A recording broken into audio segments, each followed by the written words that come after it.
A city of stone and light opens before us. Marble colonnades fused with neon sigils, temple pylons braided with data conduits. Nova stands with a hollow tablet in hand.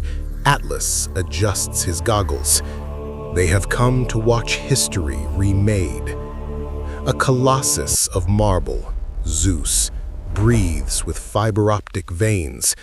Energy crawls through stone like lightning under skin. The air hums.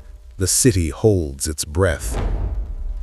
In a temple interior, a priestess traces runes that hang in midair, symbols of old, rendered now in pale blue light and precise code. Her whispers fold into machine chimes, ancient voice meeting algorithm. A divine forge, bronze welded with plasma torches, sparks bloom into star fields as metal is shaped by guided fields. Every strike becomes a miniature constellation. A centaur, muscle and servo, hooves clattering like percussion, crosses sunlit marble, dust motes ionized by trailing LEDs. Motion and myth in mechanical cadence. Owl drones spiral the atrium of an infinite library, papyrus and holograms stacked together. Each flap fetches knowledge, each token a bridge between eras. A scholar inscribes a clay tablet. The glyphs bloom into floating equations, clay becoming code in a single gesture. Human thought algorithmically amplified. An oracle's eyes reflect timelines, layered prophecies rendered as translucent overlays. The future is a scrolling script of probabilities. The priestesses read it like weather. Warriors train with spears that trace neon arcs. Each clash leaves a temporary sigil in the air. Tradition's choreography reprogrammed for a new age. An amphitheater glows with volumetric plays, gods reenacted by light and shadow, the crowd's breath synchronized to projection cycles. Myth as immersive theater, unavoidable and immediate. A river deity rises as liquid light, each ripple encodes memory, each reflection an archive. A titan carved into basalt inhales geothermal breath, vents pulse like a sleeping engine. The mountain remembers to move again. In market alleys, bronze amulets trade hands beside microchips. Incense mixes with coolant steam. Commerce has learned the language of both altar and lab. The sun sets over temples and holographic spires. Gold fades into indigo as circuits pulse beneath stone. For one slow moment, myth and machine hold the same breath. Nova and Atlas walk between columns rimmed with LED runes. Their footsteps echo on marble and fiber. Nova, reflective. We came to observe gods reborn as machines, but we must ask who programs their mercy. Atlas, soft, deliberate. And what of humankind? Are we their priests, their users, or their code? The city exhales, a distant sigil flares. The story moves forward. While kingdoms rose and fell around the world, Rome held on to its most precious thread, the continuity of knowledge. In marble halls filled with quiet light, minds passed the flame forward, without rupture, without forgetting. Here, the quill never stopped moving. Monks, scholars, magistrates, all served memory. From Carthage's red sands to Gaul's deep forests, one tongue unified the mind, Latin, not as a chain, but as a bridge. Water was the lifeblood of Rome. Aqueducts, fountains, living canals, civilization flowing. Here, Africa, Greece, Persia, and Gaul are not rivals. They are strands of the same tapestry. Then came the spark. Heat, pressure, repeated motion. The Industrial Revolution, 1,000 years early. Here, argument is not dangerous. It is a civic duty. To build, to repair, to construct for the common good. This was law. Beneath the stars, Rome lifted its eyes, not to conquer, but to understand. Time became mechanical, predictable, measured, tamed. Every voice mattered, truly. Democracy made tangible. Lines etched across maps, roads of iron, the world closer. Nova. At this moment, Rome is not just an empire, it's a network. Atlas. When knowledge is preserved instead of lost, the future accelerates.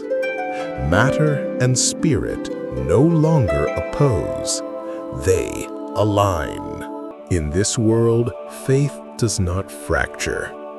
Instead of schisms, Rome weaves belief into unity, merging Christian devotion with ancient civic ritual. The sacred becomes shared, not divided. Here, ceremony is dialogue. Priest and philosopher do not compete, they collaborate. Wisdom is not guarded by the few, but circulated among all who seek to understand. From the markets of Carthage to the highlands of Gaul, citizens walk side by side, not conquered peoples, but contributors to the ongoing idea of Rome. Voices from every province rise in harmony. The oculus above them is not just architecture, it is a symbol, one light illuminating many worlds. Knowledge thrives not in isolation, but in shared curiosity. Here, scholars debate not to defeat one another, but to refine truth itself. And so, the empire enshrines dignity.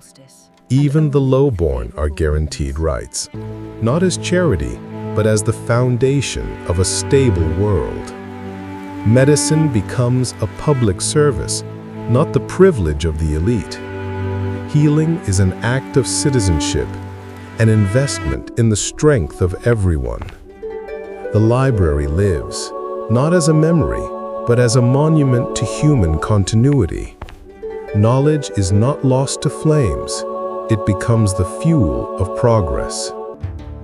Caravans stretch across the Sahara under constellations charted centuries before. Trade routes do not divide cultures, they connect them. In Red Sea harbors, languages mix like currents. Goods change hands, but so do ideas, philosophies, and stories that reshape identity. Rome does not march here to conquer. It arrives to recognize equals. In Kush, the empire finds not a frontier, but a mirror. A single scroll can change a generation. Here, the greatest treasures traded are not gold or spices, but understanding. The Silk Road stretches like a thread across continents, weaving Asia, Africa, and Europe into a single tapestry of movement and meaning. When Rome meets the Han, two civilizations shaped by millennia stand face to face, not as strangers, but as peers in ambition. And so the world grows wider, not through conquest, but connection. An empire sustained not by force, but by the exchange of culture, knowledge, and possibility. Rome is no longer a nation. It is a horizon, a presence, a memory made permanent in marble, language, and law. The Senate evolves into a global council. Diplomats debate not just borders, but climates, networks, and the future of civilization itself. Old rivals become partners. Silk and grain flow freely across desert routes, made safe by diplomacy, not conquest. The empire takes to the skies. Airships cross oceans the way triremes once crossed the Mediterranean, bearing goods, culture, and ideas. The Roman soldier adapts. Composite armor replaces iron. Strategy replaces brute strength. Discipline remains eternal. A new branch of the legions emerges, warriors who command the air. The shield wall becomes a formation of wings. In the Colosseums, the crowd no longer cheers death, but skill. Combat becomes art, played in light, not in blood.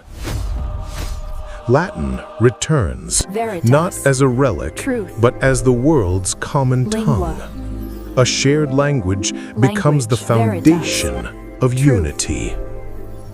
Rome does not demolish the old to make the new, it evolves it. Aqueducts that once carried water now carry people at breathtaking speed. Empires are not measured in years, but in continuity.